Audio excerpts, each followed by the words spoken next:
రాత్రి వేళ కామాక్షి ఆయన పడుకున్న దగ్గరికి వచ్చి తట్టి లేపింది. ఆయన లేచారు.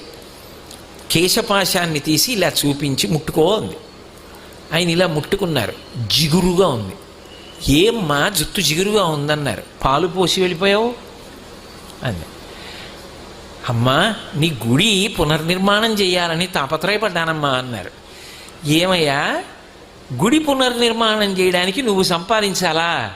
నన్ను అడిగితే నేను ఇవ్వను. దానికోసం నా జుట్టు ఇలా వదిలి వెళ్ళిపోయావా? చూడు పాలకంపు ఎంత సువాసనలు రావలసిన జుట్టునది. వెనక్కి వచ్చి అభిషేకం చెయ్యండి.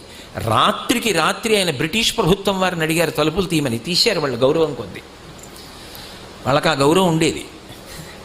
తలుపులు తీస్తే వారు గబగబా వచ్చి కంచిలో అమ్మవారికి మళ్ళీ అభిషేకం పూర్తి చేశారు. ఆ తర్వాత ఎక్కడి నుంచి వచ్చిందో కాసుల వర్షం పడిపోయింది. ఆ దేవాలయం అంతా పునర్నిర్మాణం చేశారు.